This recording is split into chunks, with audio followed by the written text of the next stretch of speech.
கிறிஸ்துக்குள் பிரியமானவர்களே, இந்த சிறப்பு ஆராதனையிலும் ஆண்டவரை துதிக்கத்தக்கதாய் ஸ்தோத்தரிக்கத்தக்கதாய் ஆண்டவர் மிகப்பெரிய கிருபைகளை நமக்கு கொடுத்திருக்கிறார். சங்கீதம் 101 சொல்லுகிறது, இரக்கத்தையும் நியாயத்தையும் குறித்து பாடுவேன், தேவனே உம்மை கீர்த்தனம் பண்ணுவேன். ஒரு ஆமென் சொல்லலாமா? இரக்கத்தையும் நியாயத்தையும் குறித்து பாடுவேன், தேவனே உம்மை கீர்த்தனம் பண்ணுவேன். ஏனென்று சொன்னால் நம்முடைய ஆண்டவர் இந்த ஆலயத்திலே பெரியவராய் இருக்கிறார். அவர் பரிசுத்த பர்வதத்தில் உயர்ந்தவராய் இருக்கிறார். அப்படிப்பட்ட ஆண்டவர் நாம் உடைந்த பாத்திரம் என்று ஒருவரை கூட ஆண்டவர் தள்ளுவதில்லை. ஒன்றுக்கு உதவாதவர் என்று சொல்லி ஆண்டவர் தள்ளுவதே கிடையாது. நாம் பார்க்கிறோம் சங்கீதம் 34:1 கர்த்தரை நான் எக்காலத்திலும் ஸ்தோத்தரிப்பேன். எல்லாரும் சேர்ந்து சொல்லுவோமா? கர்த்தரை நான் எக்காலத்திலும் ஸ்தோத்தரிப்பேன். எல்லா சூழ்நிலையிலும் நான் ஸ்தோத்தரிப்பேன். அதுதான் சொல்லுகிறது, எல்லா சூழ்நிலையும் ஸ்தோத்தரிப்பேன். அவர் துதி எப்பொழுதும் என் வாயில். ஏன் என்று சொன்னால் ஆண்டவர் என் கூப்பிடுதலை கேட்டு என்னுடைய இக்கட்டிலிருந்து என்னை விடுவிப்பார். நல்ல கரங்களை தட்டுவோமா? நம்முடைய இக்கட்டிலிருந்து நம்மை விடுவிக்கிற தேவன். அது மாத்திரமல்லாமல் அவர்கள் அவரை நோக்கி பார்த்து பிரகாசம் அடைந்தார்கள். அவர்கள் முகங்கள் வெக்கப்பட்டு போவதில் ஒரு நாளும் ஆண்டவருடைய இரக்கத்தை குறிச்சு பாடுறவங்க, ஆண்டவருடைய நியாயத்தை குறிச்சு பாடுறவங்க அவங்க வெக்கப்பட்டு போனதே இல்லை. அல்லேலூயா. கர்த்தர் நல்லவர் என்பதை ருசித்து பாருங்கள். ருசித்து பாருங்கள் என்பது என் வாயின் வார்த்தையிலிருந்து வருவது, அவரை துதித்து பாடுவது, என் வாழ்வின் அனுபவத்திலிருந்து சொல்வது. ஆண்டவர் எனக்கு எதெல்லாம் செய்தார் என்று சொல்லி அவர் மேல் நம்பிக்கையா இருக்கிற மனுஷன் பாக்கியவான். அல்லேலூயா. அதனாலதான் அடுத்த வசனம் சொல்லுகிறது, சிங்க குட்டிகள் தாழ்ச்சி அடைந்து பட்னியா இருக்கும், கர்த்தரை தேடுகிறவர்களுக்கோ ஒரு நன்மையும் குறைவுபடாது. பிரியமானவர்களை, எரிகோவுக்கு சமீபமா ஆண்டவர் வரும்போது பர்த்திமேயு மாற்றுத்திறனாளி பார்வையற்றவர் அங்க அமர்ந்து அவர் தர்மம் எடுத்து கொண்டு இருக்கிறார். அவர் அப்படி எடுத்து கொண்டு இருக்கும் பொழுது ஆண்டவர் வராரு. ஃபர்ஸ்ட் பீப்புள் என்ன செய்யறாங்கன்னா அறிவிக்கிறாங்க, ஆண்டவராகிய இயேசு கிறிஸ்து வராங்கன்னு சொல்லி அறிவிக்கிறாங்க. அவங்களே அதட்டுறாங்க. ஆனா ஆண்டவர் என்ன செஞ்சார் தெரியுமா? அதே மக்கள் ஆச்சரியப்படத்தக்க விதமாய் ஆண்டவர் அந்த பர்த்திமேயுக்கு ஆண்டவர் பார்வையை கொடுத்தார். அல்லேலூயா. அப்படிப்பட்ட ஆண்டவரை நீங்களும் நானும் நோக்கி பார்த்துட்டு இருக்கிறோம். இன்னைக்கு ஆண்டவர் பர்த்திமேயை போல அவரை மகிமைப்படுத்தி கொண்டே நாம் பின்பாக செல்ல வேண்டும். அவருடைய முகத்தை பார்த்தவர்கள் ஒரு நாளும் வெக்கப்பட்டு போவதில்லை. இயேசு மகாராஜா, எங்கள் ரேசா, இரக்கத்தின் சிகரம் என்று சொல்லி நல்ல கரங்களை தட்டி உற்சாகமா இந்த பாடலை நாம் பாடும்.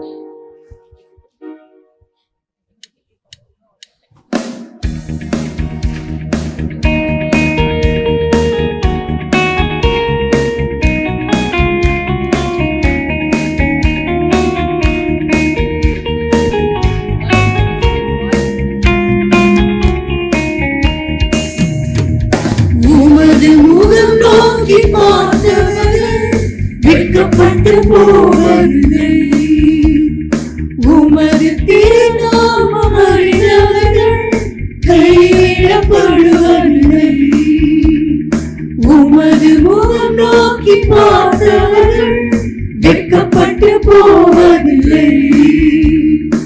உமது திருநாமம் அறிந்தவர்கள் கைவிடப்படுவதில்லை.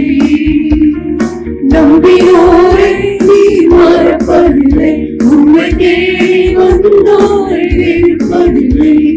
நம்பினோரை நீ மறப்பதில்லை.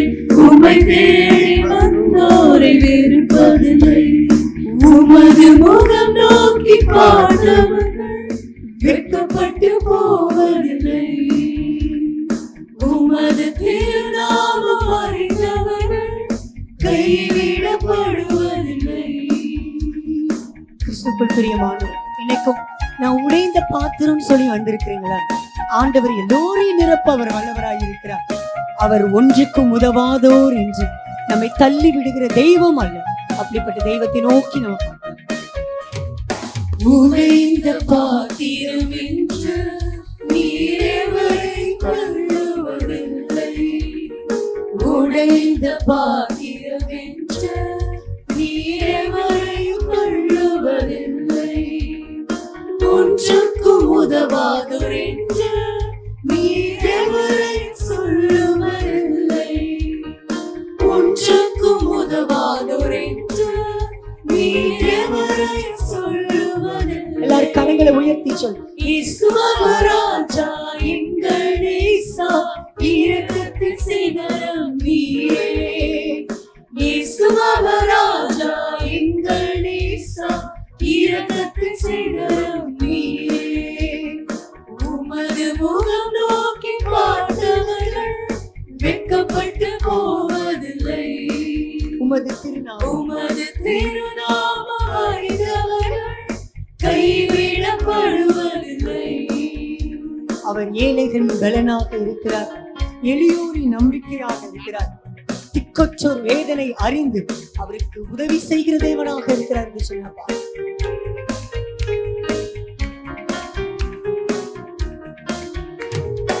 ஏழைகளின் பலன் நீரே. எளியோரின் நம்பிக்கை நீரே. ஏழைகளின் பலன் நீரே. எளியோரின் நம்பிக்கை நீரே. திக்கற்றோர் வேதனை அறிந்து உதவிடும் தகப்பன் நீரே. திக்கற்றோர் வேதனை அறிந்து உதவிடும் தகப்பன் நீரே. இயேசு மகாராஜா எங்கள் நேசா இரக்கத்தின் சிகரம் நீரே. சத்தமா சொல்லுவோமா? இயேசு மகாராஜா எங்கள் நேசா இரக்கத்தின் சிகரம் நீரே. உமது முகம் நோக்கி பார்த்தவர்கள் வெட்கப்பட்டு போவதில்லை. உமது திருநாமம் அறிந்தவர்கள் உமது திருநாமம் கைவிடப்படுவதில்லை. கைவிடப்படுவதில்லை. உமது முகம் நோக்கி உமது முகம் நோக்கி பார்த்தவர்கள் வெட்கப்பட்டு போவதில்லை. உமது திருநாமம் அறிந்தவர்கள் கைவிடப்படுவதில்லை. என்றும் கைவிடப்படுவதில்லை. என்றும் கைவிடப்படுவதில்லை. நல்ல கரங்களை தட்டுவோமா? அவர் ஏழைகளின் பலனாக இருக்கிறார். எளியோரின் நம்பிக்கையாக இருக்கிற அந்த 2வது சரணத்தை நம்ம எல்லாரும் எழுந்து நின்று திரும்பமாக பாட போகிறோம். அதுக்கு முன்னாடி எல்லாரும் எழுந்து நிற்போமா? நம்ம எல்லாரும் எழுந்து நின்று ஒரு சில நிமிடங்கள் நல்ல வாய்களை விரிவாய் திறந்து நல்லா ஸ்தோத்திரம் பண்ணுங்க. ஆண்டவர் நல்ல பார்வையை நமக்கு கொடுத்திருக்கிறார். நல்ல காதுகளை கேட்க வைத்திருக்கிறார். நல்ல நடக்க வச்சிருக்கிறார். நல்ல உணர்வுகளை கொடுத்திருக்கிறார். நம்மளால சிந்திக்க முடியும். ஆனா இன்னைக்கு எத்தனையோ பேர் அது இல்லாத சூழ்நிலையிலும் கர்த்தரை மகிமைப்படுத்தி கொண்டே இருக்கிறார்கள். கர்த்தரை மகிமைப்படுத்தி கொண்டே இருக்கிறார்கள். தாவீது சொல்றாரு, அவர் பயங்கரமான பலவீனம், பயங்கரமான சோதனையின் மத்தியில் இருக்கும் பொழுது, கடினமான பாதையில் இருக்கும் யுத்த வீரன் தான், காரிய சமர்த்தன் தான். ஆனால் அவர் சொல்றாரு, நான் ஒடுக்கப்பட்ட மாதிரி இந்த உலகத்துல யாரும் ஒடுக்கப்பட்டிருக்க மாட்டாங்க. நான் நெருக்கப்பட்ட மாதிரி யாரும் நெருக்கப்பட்ட மாட்டாங்க. அப்படிப்பட்ட ஒரு அனுபவம் இன்றைக்கு இந்த சிறப்பு ஆராதனையில பங்கு கொள்ளுகிற ஒவ்வொருவருக்கும் ஆண்டவர் சொல்லுகிற ஒரு வார்த்தை தான், உடைந்த பாத்திரம் என்று ஆண்டவர் உங்கள் ஒருவரையும் தள்ளுவதே இல்லை. இன்றைக்கு ஆண்டவர் உங்களை அழைத்து வந்திருக்கிறார். எங்கள் முன்பாக ஆண்டவர்கிட்ட, ஆண்டவரே எல்லாரும் ஸ்தோத்திரம் பண்ணுவோமா? எல்லாரும் நல்லா ஸ்தோத்திரம் பண்ணுவோம். ஆண்டவரே, நீர் எங்களுக்கு கொடுத்திருக்கிற பார்வைக்காய் உமக்கு நன்றி. நீர் எங்களுக்கு கொடுத்திருக்கிற செவித்திறனுக்காக நன்றி. நீர் எங்களுக்கு கொடுத்திருக்கிற சகல ஆரோக்கியத்திற்காக நன்றி. ஆண்டவர் ஒவ்வொரு நாளும் நமக்கு எவ்வளவு இரக்கம் கொடுக்கிறாரு தெரியுமா? ஆண்டவர் தான் சுகம் கொடுக்கிறாரு, ஆண்டவர் தான் ஜீவனை கொடுக்கிறாரு. ஆண்டவருடைய சுவாசம் நமக்குள்ளே அப்படியே கிரியை செய்து கொண்டு இருக்கிறது அல்லவா? ஆண்டவரே உமக்கு நன்றி சுவாமி. அதனாலதான் ஆண்டவர் ஜீவ சுவாசத்தை மனிதனுக்கு ஊதினார். அவன் ஜீவ ஆத்துமாவானான். அவருடைய ஜீவ சுவாசம் நமக்குள்ள இருக்கிறபடினால நம்ம 2 கரங்களை உயர்த்தி, ஆண்டவரே எங்க பலவீனங்கள் எல்லாம் மறைவதாக. ஒருவேளை இன்றைக்கு இருதய பலவீனத்துல நீங்க வந்திருந்தீங்கன்னா உங்க இருதயத்துல கரங்களை வைங்க. ஆண்டவரே, இன்னைக்கு எங்க இருதய பலவீனம் எல்லாம் மாறுவதாக. கால்கள்ல பலவீனத்தோடு கூட நீங்க வந்திருக்கலாம். இன்றைக்கு ஆண்டவர்கிட்ட கேளுங்க, ஆண்டவரே எங்களுடைய பலவீனம் மாறுவதாக. ஆமா, இந்த நேரத்துல கண்கள்ல பலவீனத்தோடு கூட வந்திருக்கலாம். ஆண்டவர் நிச்சயமாய் அன்றைக்கு பர்த்திமைக்கு ஒளியை கொடுத்த தேவன் இன்றைக்கு கிரியை செய்து கொண்டிருக்கிற தேவன். எல்லாரும் ஆண்டவர் நம்மை எழும்பி பிரகாசிக்க வைக்கிற தேவன். ஒரு வார்த்தை சொல்லுகிறது, ஏசாயா 43:ல, நீ தண்ணீர்களை கடக்கும் போது நான் உன்னோடு இருப்பேன், நீ ஆறுகளை கடக்கும் போது அவைகள் உன்னை புரளுவதில்லை, உன்மேல் புரளுவதில்லை. நீ அக்கினியில் இருக்கும்போது அக்கினி உன்னை ஒன்னும் செய்வதில்லை, அக்கினி ஜுவாலை உன்மேல் பற்றாது. அப்படிப்பட்ட ஆண்டவரை நோக்கி பார்த்து இன்னைக்கு ஏழைகளின் பல நீரே, அந்த கடைசி சரணத்தை பாடிட்டு, ஏழைகளின் பல நீரே, எளியோரின் நம்பிக்கை நீரே என்று சொல்லி நம்ம எல்லாரும் கரங்களை தட்டி பாடுவோமா?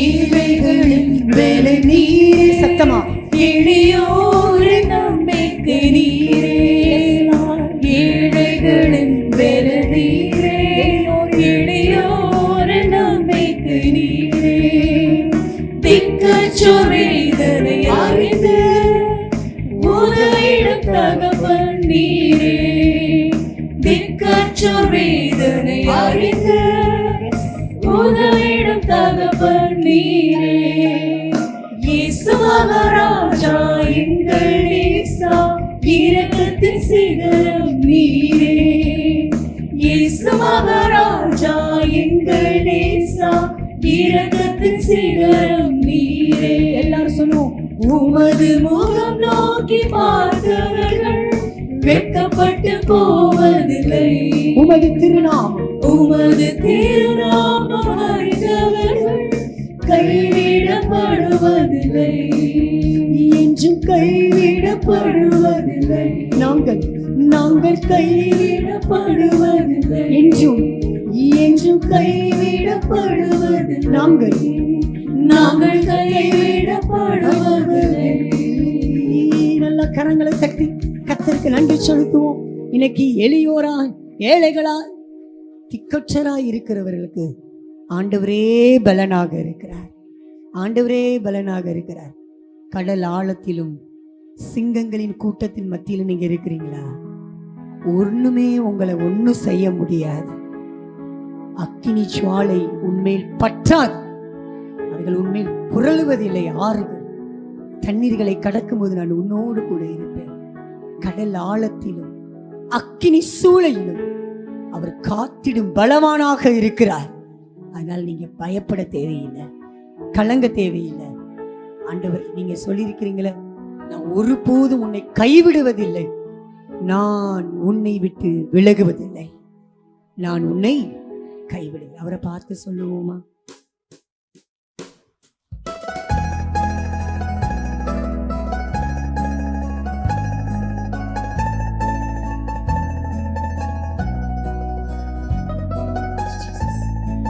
உள்ளத்தின் ஆழத்தில் கைவிடாத ஆண்டவரை, உருக்கமான இரக்கங்களால் சேர்த்துக் கொள்கிற ஆண்டவரை அப்படி நோக்கி பார்ப்போம்.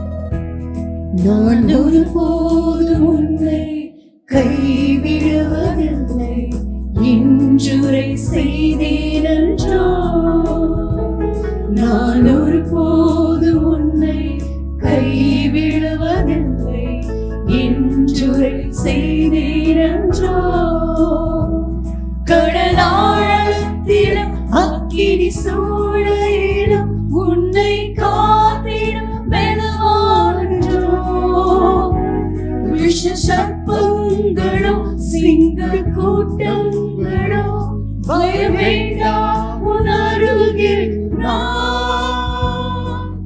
இன்றுரை செய்தவர் ஆராதிப்போம், ஆவியின் ஆராதனை. இன்றுரை செய்தவரை ஆராதிப்போம், ஆவியின் ஆராதனை. நான் ஒருபோதும் உன்னை கைவிடுவதில்லை, இன்றுரை செய்தேனன்றோ. நான் ஒருபோதும் உன்னை கைவிடுவதில்லை, இன்றுரை செய்தேனன்றோ. எல்லாரும் சொல்லுவோம். Hallelujah, hallelujah, hallelujah,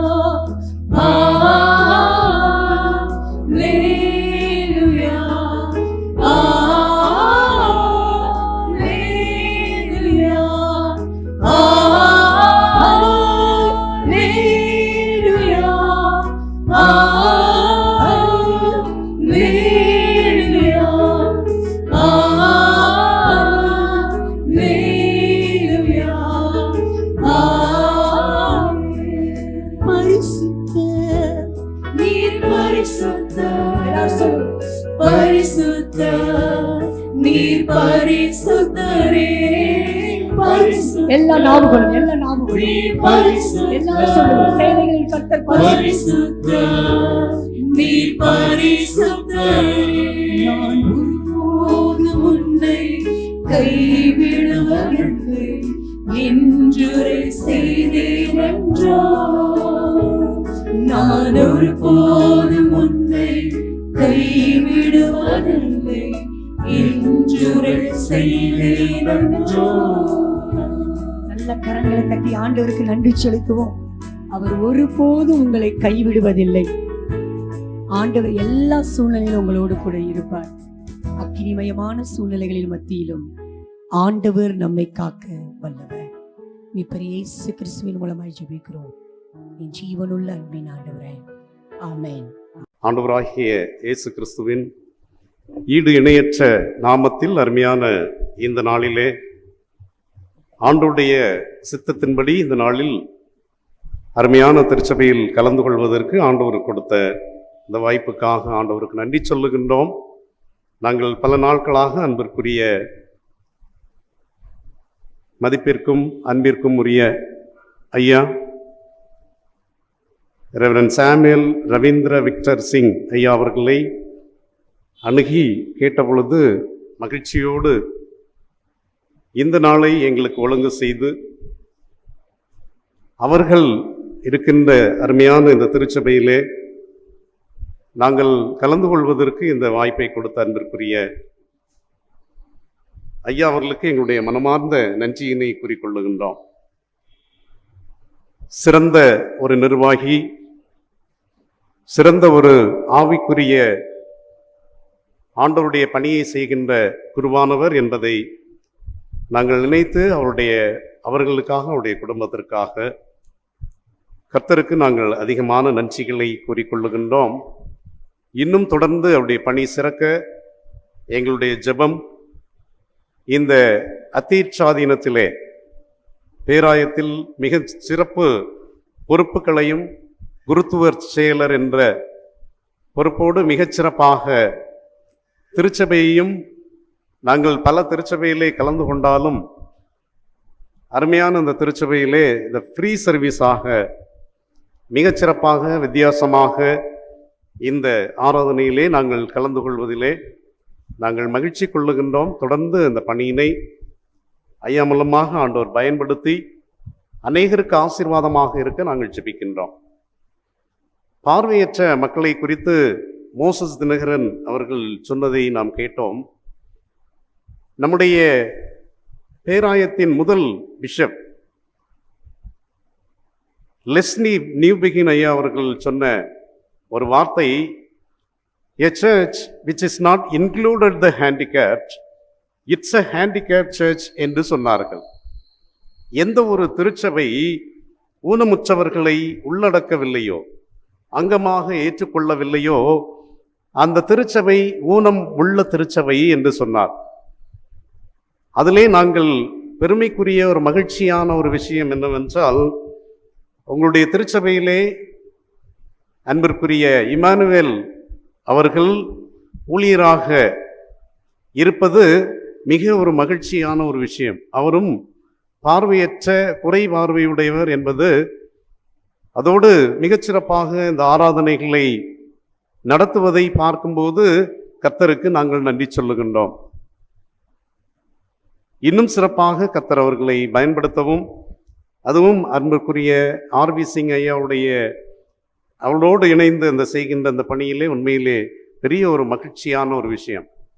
நம்முடைய பேராயம் ஆரம்ப பிஷப் அவர்கள் சொன்னதின் அடித்த கட்டத்திற்கான அந்த காரியங்களிலே இதுபோன்ற பார்வையற்ற மக்களை நேசித்து அவர்களுக்கு முக்கியத்துவம் தந்து அவர்களும் நம்மோடு இணைந்து ஆண்டவரை ஆராதிக்க வேண்டும், அவர்களுக்கும் நம்மால் முடிந்த விஷயங்களை நாம் செய்து இந்த சமூகத்திலே அவர்களும் கிறிஸ்துவை பின்பற்ற வேண்டும், இந்த சமூகத்திலே நம்மை போன்று வாழ வேண்டும் என்ற அந்த கரிசனையோடு அன்பிற்குரிய ஐயா பகிர்ந்து கொண்ட அந்த விஷயத்தை நாங்கள் ஆண்டவருக்கு நன்றி சொல்லுகின்றோம். பார்வையற்ற மக்கள் அதிகமாக அந்த ஊன்றுகோல் வாழ்வாதாரத்திற்கு தேவையான அந்த வியாபாரத்திற்கான பொருட்கள், சமீபத்திலே இங்கே வந்திருந்த பாண்டியன் அவர்கள் சிவகங்கையில் இருந்து வந்திருக்கிறார்கள், கொஞ்சம் எளிமை நில்லுங்க. பாண்டியன் அவர்களுக்கு 1500 ரூபாய்க்கான பால்கோவா வாங்கி தரப்பட்டது. சமீபத்திலே இந்த 4ஆம் தேதி கடந்த வாரத்திலே அவர்கள் மாலை நேரத்தில் அவர்களுக்கு அந்த உதவி செய்யப்பட்டது. அது மிக மகிழ்ச்சியான, அவர்களுக்கு அதன் மூலமாக குறைந்தது ஒரு 500லிருந்து 1000 ரூபாய் வரை அவர்கள் அதிலே வருமானம் பெற முடியும் என்று சொன்னது பெரும் மகிழ்ச்சிக்குரிய விஷயம். இதுபோன்று பல மக்களுக்கு அவருடைய வாழ்வாதாரம் மட்டுமல்ல, கிறிஸ்துவை அறிந்து கொண்டுகின்ற விஷயத்திலும் நம்ம வழிநடத்துவது ஒரு பெரிய இந்த பணியின் சிறந்த ஒன்று. இந்திய அளவிலே பல மொழிகளிலே பேசுகின்ற பார்வையற்ற மக்களுக்கு இந்த பணி சிறந்த ஒரு பணி என்பதை நாம் சொல்லிக் கொள்ளுகின்றோம். இங்கே நம்முடைய திருச்சபையிலும் பலருக்கு இந்த அருட்பணி தெரியும் என்பதை நாங்கள் மகிழ்ச்சியோடு தெரிவித்துக் கொள்ளுகின்றோம். திருமுழுக்கு பாப்டிசம் என்பது பல நிலையிலே நாம் சொன்னாலும், திருமுழுக்கு என்பது ஆண்டவரோடு கிறிஸ்துவோடு மரித்து உயிர்த்தெழுவது, death and resurrection with Christ என்று சொல்லக்கூடிய அடிப்படையிலே நம்முடைய வாழ்க்கையில் அந்த ஞான ஸ்நானம் என்று சொல்லக்கூடிய நமக்கு தரப்படுகின்ற ஒரு அங்கீகாரத்தின் அடிப்படையிலும் நம்முடைய வாழ்க்கையிலே அந்த ஞான ஸ்நானத்தின் மூலமாக அடுத்த கட்டத்திற்கு கிறிஸ்துவை மகிமைப்படுத்துகின்ற, இல்லை என்றால் அவருடைய பாடுகளிலே அவர் நமக்கு காட்டின அந்த வழிகளிலே அவரை பின்பற்றுவதற்கு நமக்கு ஒரு வழிகாட்டியாக, இல்லை அடுத்த ஒரு கட்டத்திற்கு நம்மை கொண்டு செல்லுகின்ற ஒரு விசுவாசத்தின் அறிக்கையாக இருக்கின்றது என்பதை நாம் மறந்து போக வேண்டாம். நம்முடைய வேத வசனத்திலே ரோமர் 6ஆம் அதிகாரம் 11 மற்றும் 10ஆம் வசனம் யாராவது எடுத்தவர்கள்?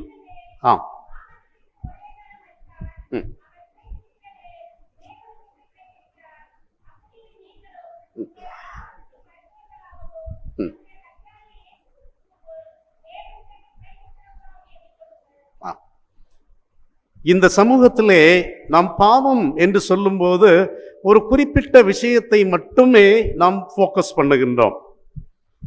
நமக்கு தோன்றுகின்றபடி இது ஒரு பெரிய பாவம், இது ஒரு பெரிய தீய செயல். ஒருவேளை நாம் சில நேரங்களிலே எதை முக்கியத்துவம் இல்லை, இந்த சமூகத்திலே நடைபெறுகின்ற பல பிறழ்வுகள், பிரச்சனைகளை எது நமக்கு ஒரு எதிரானதாக தோன்றுகின்றதோ, இல்லை என்றால் இது நமக்கு சரியில்லை, பிடிக்கவில்லை என்று சொல்லும்போது அதை தவறு என்று நாம் சொல்லுகின்ற பான்மையான மக்களை நம்ம பார்க்கின்றோம்.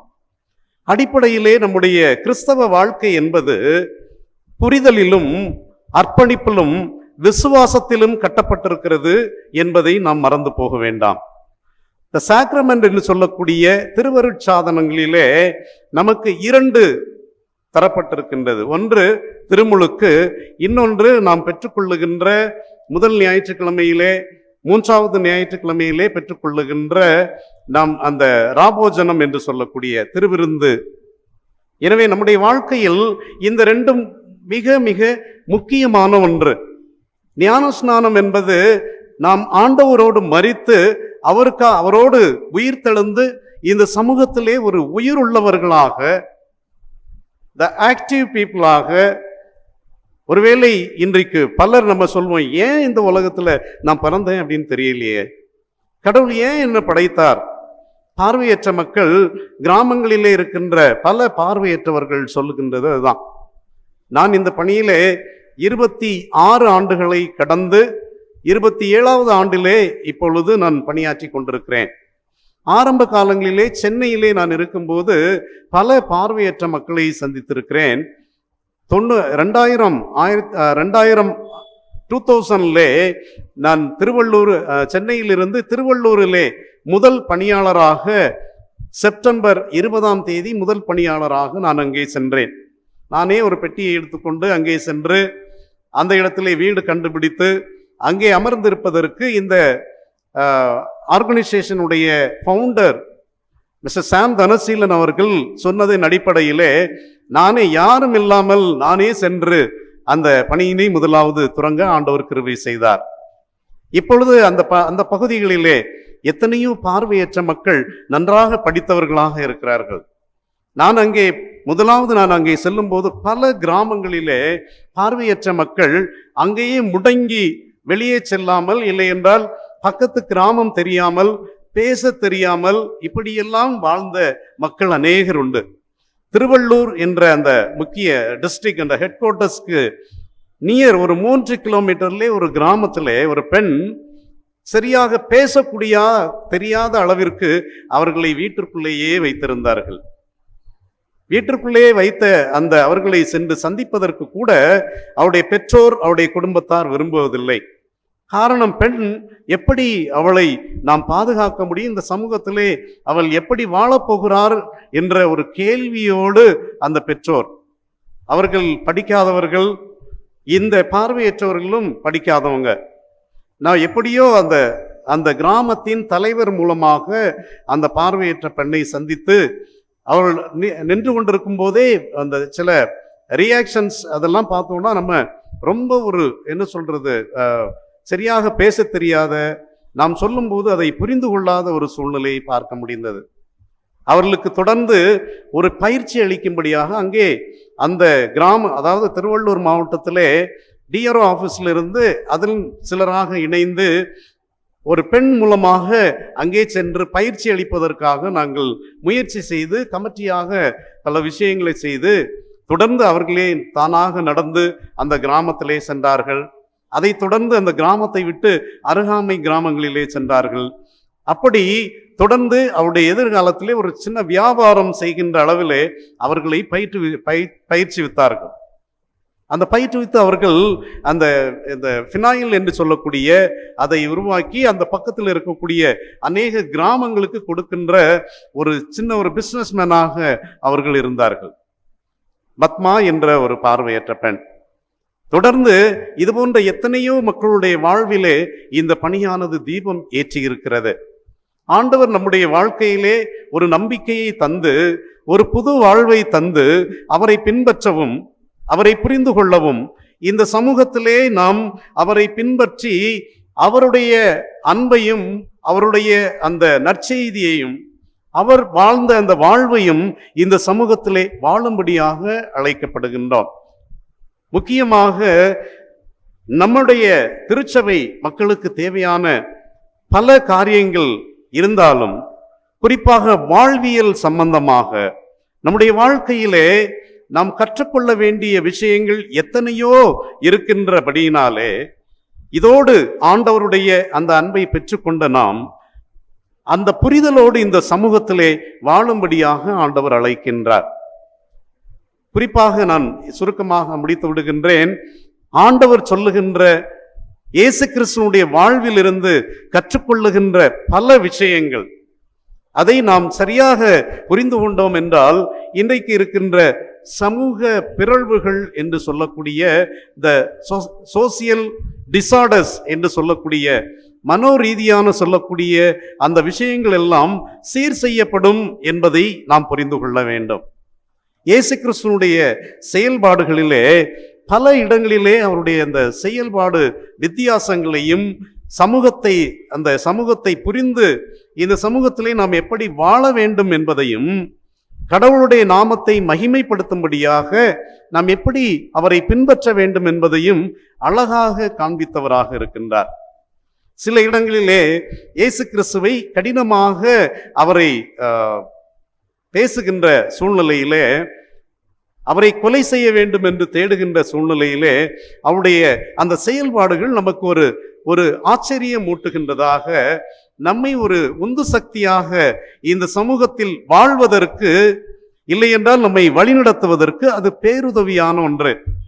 ஒரு இடத்திலே நாம் படிக்கலாம், அமைதியாக சென்றார், சில இடங்களிலே மறைந்து போனார், சில இடங்களிலே குனிந்து எழுதி கொண்டிருந்தார், எதுவுமே பேசல இல்லையா?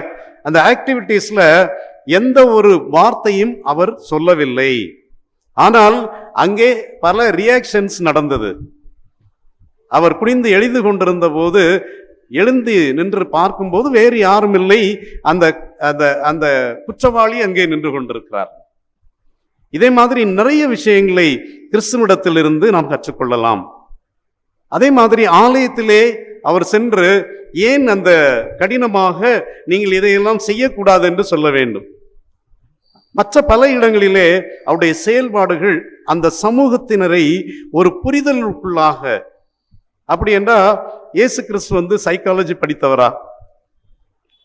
அவர் மனித ரூபத்திலே தெய்வமானவர். அவருடைய அந்த செயல்பாடுகள் மிக மிக சிறப்பான பல விஷயங்களை நம்ம பார்க்க முடியும். அதுல ஒரு எக்ஸாம்பிள், சில இடங்களிலே குழந்தையை அங்கே நிறுத்தி நீங்கள் இதே போல் மாற வேண்டும் என்று சொல்லுகின்றார். டெமான்ஸ்ட்ரேஷன். நாம் அந்த பார்வையிலே அவருடைய அந்த செயல்பாடுகளிலே நாம் பார்க்கும்போது எத்தனையோ விஷயங்களை நம்முடைய வாழ்விலே ஒரு பெரிய மாற்றத்தை உருவாக்குகின்ற ஒன்று. அதே மாதிரி இன்றைக்கு இருக்கின்ற ஒரு பெரிய ஒரு பிரச்சனை என்னவென்றால், இன்றைக்கு நம்முடைய பிள்ளைகளை சரியாக சிறு வயதிலிருந்தே நாம் சரியாக கைட் பண்ணுவதற்கு ஆண்டவர் கொடுத்திருக்கின்ற அந்த மாற்றத்தின் ஊடாக பிள்ளைகளை சிறப்பாக கைட் பண்ணுவதற்கு பல நேரங்களிலே நாம் அறியாதவர்களாக இருக்கின்றோம். நான் ஒரு 5 ஆண்டுகள் யூத் ஃபார் கிரைஸ்ட் என்று சொல்லக்கூடிய OFC கிறிஸ்துவுக்கு வாலிபர் இயக்கத்திலே நான் படித்து கொண்டே வாலண்டியராக, பகுதி நேர பணியாளராக நான் பணியாற்றி கொண்டிருக்கும் போது அந்த காலகட்டங்களில் பல வாலிபர்களை சந்திக்க நேரிடும். ஆனால் என்னுடைய வாழ்விலே இதையெல்லாம் ஒரு தெளிவாக புரிந்து கொள்ள ஒரு வாய்ப்பு கிடைத்தது கடந்த ஒரு 3 ஆண்டுகளுக்குள்ளாகவே. அந்த இன்றைக்கு இருக்கக்கூடிய பெரிதான அந்த மனப்பிறழ்வும் பிரச்சனைகளும் இந்த சமூக சிக்கல்களும் உருவாகுவதற்கு காரணம், சிறு வயதிலிருந்தே நாம் சரியாக ஒரு கைட் பண்ணாத, இல்லை புரிந்து கொள்ளாத, நாம் அன்பு செலுத்தாத, நம்முடைய வார்த்தைகள் மூலமாக காயப்படுத்தின பிள்ளைகளுடைய எதிர்காலத்தில் இருக்கின்ற அந்த விளைவுகள் தான் இந்த சமூகத்தை, சமூக பிறழ்வுகளை, பிரச்சனைகளை, இல்லை என்றால் தவறு செய்வதற்கு தூண்டுகின்ற ஒன்றாக இருக்கிறது.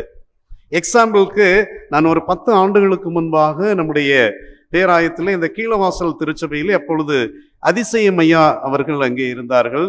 அப்பொழுது நான் செல்லும் அங்கே செய்தி கொடுத்துட்டு கொண்டிருக்கும் போது என்னுடைய மனதிலே தோன்றின ஒரு வார்த்தையை நான் அங்கே பகிர்ந்து கொண்டேன். அப்பொழுது அந்த செல்போனெல்லாம் அந்த டச் மொபைல் வந்த காலம். அப்பொழுது அந்த ஒரு காரியங்களை நான் சொன்னேன், நீங்கள் நாம் ஒருவேளை டைரி குறிப்பு எடுத்துக்கொண்டவர்களாக இருந்தால் நீங்கள் எழுதி வைத்துக் கொள்ளுங்கள், இன்னும் 10 ஆண்டுகளிலே நம்முடைய பிள்ளைகள், குழந்தைகள், குறிப்பாக வாலிபர்கள், சிறு பிள்ளைகள், குறிப்பாக ஆண் பிள்ளைகள் அநேகர், அதாவது ஒரு பூலாக, முட்டாள்களாக, இல்லை அடிமைகளாக உருவாக போகிறார்கள் என்று சொல்லி மீண்டும் சமீபத்திலே கடந்த ஆண்டிலே நான் கலந்து கொண்ட போது ஒருவர், நீங்க சொன்னதை நான் ஞாபகம் வச்சிருக்கிறேன், இன்றைக்கு எத்தனையோ பேர் அவங்க ரூம்லே அடைபட்டு இருக்கின்றார்கள், வெளியே வர முடியாம, பெற்றோருக்கு தலைவலியாக, பெற்றோருக்கு மிக கஷ்டமாக. அதுக்கு அடிப்படை என்ன அப்படின்னு சொல்லி புரிதல் என்னவென்றால், நம்ம அந்த சின்ன வயசுலேயே நம்ம குழந்தைகளை பாராட்டுகின்ற விஷயங்களிலே நாம் தெளிவற்றவர்களாக இருக்கின்றோம். பல நேரங்களிலே ஒரு மொபைல் எடுத்து நம்ம அவங்க டச் பண்ணும்போது, அந்த சின்ன வயதுல நம்ம இந்த வசனங்கள் சொல்லும் போது கவனிச்சோம், அதுக்கு நம்ம ரொம்ப உண்மையிலே மகிழ்ச்சி பட வேண்டும். அது மட்டும் இல்லை, நம்ம வீட்டில் அந்த சின்ன குழந்தைகளா இருக்கும்போது மொபைல் எடுத்து தொட்ட ஒன்று நம்ம என்ன சொல்றோம், ஆஹா என்னுடைய பேரன், என்னுடைய பேத்தியை பாருங்க எவ்வளோ அழகா அந்த மொபைலை அவங்க யூஸ் பண்றாங்க. அதே ஒரு குழந்தையை ஒரு 13 ஆண்டுகள் கழித்து நம்ம என்ன சொல்றோம்? நான் அந்த வார்த்தை இங்கே சொல்ல முடியாது. ஏன் கடவுள் இந்த குழந்தை எனக்கு தந்தார்? வேதனைப்படுறேன், அது இல்லாம இருந்தா நல்லா இருக்குமே அப்படின்னு சொல்ற நிலைமை. அப்போ நம்ம என்றைக்கு எதற்கு பாராட்ட வேண்டுமோ, எதற்கு நாம் அதை புரிதலோடு அவங்களை கைட் பண்ண வேண்டுமோ அதை நாம் செய்யவில்லை. இன்னொரு மாறான ஒரு விஷயம் என்னவென்றால், நம்முடைய புரிதலிலே இருக்கக்கூடிய நிறைய விஷயங்கள்ல, நான் இந்த 2 ஆண்டுகளுக்கு முன்பாக அந்த மன ரீதியான அதாவது MA சைக்காலஜி என்ற ஒரு சப்ஜெக்ட் படிக்கிறதற்கு ஒரு வாய்ப்பு. அதிலே இந்த சிறு குழந்தைகளை குறித்து, பிள்ளைகளை குறித்து புரிதலிலே அதை கற்றுக்கொள்வதற்கு ஒரு வாய்ப்பு. அப்பொழுது அந்த சிறு குழந்தைகள் ஆண் பெண் என்று அந்த தனியாக செப்பரேட்டாக ஸ்பெஷலாக அவர்களை குறித்து அந்த ஸ்டடீஸ் பண்ணும்போது அதிலே இருக்கின்ற ஒரு பெரிய ஒரு விஷயம் என்ன தெரியுமா? இன்றைக்கு சமூகத்திலே தீமைகளும் அதிகமான குற்றங்களும் நடைபெறுவது, இல்லை செய்வது நம்ம யார் அப்படின்னு சொல்லி நம்ம நிறைய யோசிக்கிறோம்ல. நம்ம நிறைய நேரம் என்ன நினைப்போம், ஏன் ஆண்கள் எல்லாம் இப்படி செய்யறாங்க, இல்லையா ஆண்கள் ஏன் செய்யறாங்க அப்படின்னு சொல்லி ஒரு முக்கியமான ஒரு விஷயத்தை நம்ம தெரிந்து கொள்ளணும். ஏன் அப்படின்னா, பெண்கள் ஏன் செய்யல? பெண்கள் தெளிவுள்ளவங்களா இருக்கிறாங்க. நீ ஒரு 8 வயது ஒரு பெண் குழந்தையையும் ஒரு ஆண் குழந்தையும் 2 பேரையும் நீங்க டிஸ்கஷன்ல நிறைய விஷயங்கள் கேட்டீர்கள் என்றால், அந்த பெண் குழந்தை மிக தெளிவாக பேசுகிறதை நம்ம பார்க்க முடியும். ஆனால் அந்த ஆண் குழந்தை 8 வயதல்ல, 80 வயதல்ல, 50 வயதல்ல, எப்போது என்றாலும் அந்த தெளிவான விஷயங்களை இந்த சமூகம் அவர்களுக்கு தரவில்லை. ஒன்றே ஒன்று என்ன தெரியுமா?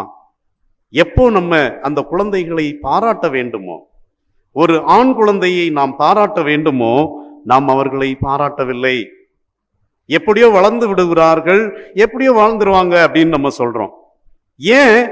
ஒரு பெண் குழந்தைக்கு ஒரு குறிப்பிட்ட ஸ்டேஜ் வந்த உடனே, சின்ன வயதுல இருந்தே நம்ம நிறைய மேக்கப் பண்றோம், நல்லா அவங்கள கவனிக்கிறோம், கேர் பண்றோம், ரொம்ப பாதுகாப்பா வச்சிருக்கோம், இதெல்லாம் செய்யறோம். ஆனா என்றைக்காவது ஒரு நாள் ஒரு ஆண் குழந்தைக்கு நாம் ஒரு 12, 13 வயதாகும் போது அவர்களும் அடுத்த ஸ்டேஜுக்கு வர்றாங்க அப்படின்னு சொல்லி எத்தனை பெற்றோருக்கு தெரியும்? அவர்களை எத்தனை பேர் நாம் பாராட்டி இருக்கின்றோம்?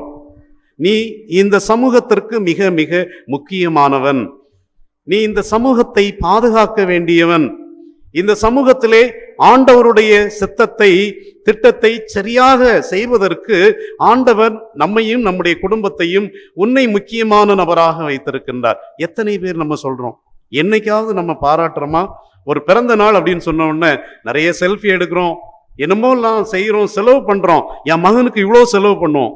ஆனால் ஒரு 15 வயதிற்கு பிறகு அவன் உங்களை திருப்பி கையை நீட்டும் போதோ, இல்லை வார்த்தைகளை சொல்லும் போதோ நம்ம என்ன சொல்றோம்? இந்த மாதிரி ஆம்பளை பசங்களே அவ்வளவுதான். நாம் என்ன செய்ய வேண்டுமோ அதை செய்யாதபடியினாலே நாம் இன்றைக்கு சந்திக்கின்ற பல விஷயங்கள். பெற்றோர்களே, இன்றைக்கு முதியவர்கள் எத்தனையோ பேர் கவனிக்கப்படாமல் ஒதுக்கப்பட்டிருக்கிறத நம்ம பார்க்கிறோம் இல்லையா? இதுக்கு அடிப்படை காரணம் என்ன தெரியுமா? ஒரு அண்ணன் என்கிட்ட சொல்லுவாங்க, நான் சின்ன வயதா இருக்கும்போது எனக்கு இந்த சட்டையை அப்படி மடிச்சு வைக்கிறது பிடிக்கும். நான் மடிச்ச உடனே என்னுடைய தந்தை ஒரு பெரிய கோலை எடுத்து என் கையிலே அடிப்பார். மடிச்சதுனால என்னங்க ஆயிரும்? எந்த அளவிற்கு ஒரு புரியாமை அப்படின்றத பார்ப்போம் இல்லையா? இது ஒரு சின்ன விஷயம். இதே போன்று எத்தனையோ விஷயங்கள். ஆனால் பெண் குழந்தை எப்படி ட்ரெஸ் போட்டாலும் நம்ம அக்செப்ட் பண்றோம்ல இல்லையா? பல நேரங்களில் அதை சொல்றதுக்கே நம்ம தயங்குகின்றோம். ஒருவேளை ஆண் பிள்ளைகளும் இன்றைக்கு அவங்க போடக்கூடிய ட்ரெஸ்ஸை எப்படி நான் சொல்றது, இது நல்லா தானே இருக்கு என்று சொல்லுகின்றோம். ஆனால் இந்த சமூகத்திலே அது எவ்விதமான ஒரு விஷயத்தை உண்டாக்கும், எவ்விதமான ஒரு புரிதலை உண்டாக்கும் என்பது இன்றைக்கு நம்ம நிறைய பேருக்கு தெரிவதில்லை. நாம் என்ன புரிந்திருக்கின்றோம் என்றால், இந்த மீடியாக்கள், சினிமாக்கள், சீரியல்கள் இவையெல்லாம் சொல்லுகின்றதை மட்டுமே நாம் நம்பி இருக்கின்றோம். அவங்க என்ன சொல்றாங்க, ஒரு பெண் என்றால் அது இப்படித்தான் என்று தவறாக ஒரு ஆண் பெண்ணை பற்றி எழுதுகின்றார். இன்றைக்கு இருக்கக்கூடிய பெரும்பாலான விஷயங்கள் ஒரு ஆண் இப்படி என்பதை ஒரு பெண்ணுக்கு தவறான புரிதலை தருகின்றார்கள். இது இன்று களையப்பட வேண்டிய முக்கியமான விஷயமாக இருக்கின்றது. ஆண்டவர் நம்மை அவ்விதமான புரிதல்களை நமக்கு தந்து இந்த சமூகத்திலே இது போன்ற பார்வையற்ற மக்களும் சமமாக ஆண்டவருடைய ஆசீர்வாதத்தை பெற்று வாழ்வதற்கு நமக்கு உதவி செய்வாராக. ஆமென். நாம் யாவரும் எழுந்து நின்று ஒரு நிமிஷம் ஆண்டவருக்கு நன்றி செலுத்துவோம். தேவன் நமக்கு கொடுத்திருக்கிற திருச்சபை, தேவன் நம்முடைய திருச்சபைக்கு கொடுத்திருக்கிற தரிசனம், 16 வகையான ஊழியங்கள், 36 மிஷனரிகளை தாங்கும் பாக்கியம், எவ்வளவோ நற்பணிகளை செய்து வரும் திருச்சபையாய் கர்த்தர் நம்மை வைத்திருக்கிறார். எனவே கண்களை மூடி ஆண்டவருக்கு நாம் நன்றி செலுத்துவோம். ஆண்டவரே, எங்களை ஒரு உயிரோட்டமுள்ள ஒரு திருச்சபையில ஒரு அங்கமாய் வைத்திருப்பதற்காக நாங்கள் நன்றி செலுத்துகிறோம் சுவாமி. தேவன் எங்களுக்கு கொடுத்திருக்கிற எல்லா ஆசீர்வாதங்கள், சரீர பிரகாரமான ஆசீர்வாதங்கள், பொருளாதார ஆசீர்வாதங்கள், உலக பிரகாரமான ஆசீர்வாதங்களை எல்லாவற்றையும் நினைத்து நம் ஆண்டவருக்கு நன்றி செலுத்துவோம். இன்றைக்கு நமது மத்தியிலே பார்வை குறைபாடுகளோடு கூட தேவனுடைய பரிசுத்த நாமத்தை மகிமைப்படுத்துகிற ஒரு கூட்டத்தை பற்றி நாம் அறிந்து கொண்டோம். ஆண்டவரே, இவர்களுக்காகவும் நாங்கள் உம்முடைய பாதத்தில் வருகிறோம். அருமையான ஐயா சொன்னது போல, என்னுடைய மனைவியோடு நான் வாழ்கிறேன், ஆனால் மனைவியின் முகம் எனக்கு தெரியாது. என் பிள்ளையின் குரலை நான் கேட்கிறேன், நான் என் பிள்ளையின் முகத்தை பார்க்க எனக்கு வாய்ப்பில்லை. ஆனால் ஒன்று நிச்சயம், என் மீட்பர் உயிரோடு வரும் பொழுது, மத்திய ஆகாயத்திலே வரும் பொழுது, அந்நிய கண்கள் அல்ல என் கண்களே காணும் என்று சொல்லி யோபு சொன்னது போல இந்த பாக்கியத்தை நீர் கொடுத்திருப்பதற்காக நாங்கள் நன்றி செலுத்துகிறோம். இந்த சகோதரன் சொன்னது போல ஒரு கூட்டம் எழும்பி இதே வார்த்தைகளை சொல்வதற்கு எங்கள் திருச்சபையை பயன்படுத்தும்படியாய் நாங்கள் செபிக்கிறோம். Mission to the blind organisation நடத்தி கொண்டிருக்கிற அருமையான சகோதரருக்காக நாங்கள் நன்றி செலுத்துகிறோம். குருவானவர் ஐயாவை தேவரீர் ஆசீர்வதித்து, இதற்காக அவர் எடுத்துக்கொண்ட முயற்சிகள் எத்தனை சுவாமி, எத்தனை முறை அலைபேசியில் தொடர்பு கொண்டு இதற்கான காரியங்களை பெற்றிருப்பார்கள். கர்த்தர் அவர்களையும் அவருடைய குடும்பத்தையும் ஆசீர்வதிக்கும்படியாய் நாங்கள் செபிக்கிறோம். இந்த நாளில் ஆண்டவரே, உம்முடைய கரத்தில் எங்களை ஒரு விசை தாழ்த்துகிறோம். தேவனுடைய சமூகத்தில் நின்று கொண்டு தேவனுடைய பரிசுத்த நாமத்தை மகிமைப்படுத்துகிற இந்த திருச்சபையின் மக்களை தேவரீர் ஆசீர்வதிப்பீராக, தேவரீர் எடுத்து பயன்படுத்துவீராக. உமக்கென்று பெரிய காரியங்களை செய்ய எங்களை ஆசீர்வாதமாய் பயன்படுத்துவீராக. இந்த நாளிலும் வாலிப பிள்ளைகளையும் பாடகர் குழுவினர் உற்சாகப்படுத்தும்படியாக திருமதி சோஃபியா அவர்கள் எடுத்த இந்த தங்க காணிக்கைக்காக நாங்கள் நன்றி செலுத்துகிறோம் சுவாமி. எடுத்த கரங்களையும் அவருடைய வாழ்க்கையும் ஆசீர்வதிங்க, அவருடைய பணிகளை கர்த்தர் ஆசீர்வதிங்க. இந்த 15ஆம் தேதி ஒரு சிறப்பு விருந்தினராக தேசிய கொடியை எங்கள் ஆலயத்தில் முன்பதாக ஏற்றுகிற ஒரு திருப்பணியை அவர்களுக்கு கொடுத்திருக்கிறீர் சுவாமி. அவர்களையும் அவருடைய குடும்பத்தை கர்த்தர் ஆசீர்வதிப்பீராக. ஆகஸ்ட் 15ஆம் தேதி நடைபெற இருக்கிற இந்த சிறப்பு முகாமையும் செயல் திட்டங்களையும் கர்த்தர் எங்களுக்கு ஆசீர்வதிப்பீராக. யாரேனும் கண்ணீரோடும் கவலையோடும் வேதனையோடும் மன்றாட்டுகளோடும் ஜெபத்தோடும் உம்முடைய சமூகத்திலே வந்து நின்றால் எல்லா புத்திக்கும் மேலான தேவ சமாதானம் அவருடைய இருதயத்தையும் சிந்தையும் காத்து கொண்டு நிரப்ப நாங்கள் ஜெபிக்கிறோம் சுவாமி. கர்த்தர் கிருபை பாராட்டுவீராக. இயேசுவின் நாமத்தில் தாழ்மையோடு கேட்கிறோம் ஜீவனுள்ள பரம பிதாவே, ஆமேன். தேவனுடைய இரக்கத்திற்கும் கிருபைக்கும் பராமரிப்புக்கும் நம்ம அர்ப்பணிப்போம். நம்முடைய கர்த்தராயிருக்கிற இயேசு கிறிஸ்துவின் கிருபையும் பிதாவாயிருக்கிற தேவனுடைய அன்பும் பரிசுத்த ஆவியானவருடைய அந்யோன்யமும் நிறைவான ஆசீர்வாதமும் உங்கள் அனைவரோடு கூட இன்றும் என்றும் சதா காலங்களிலும் நிலைத்திருப்பதாக.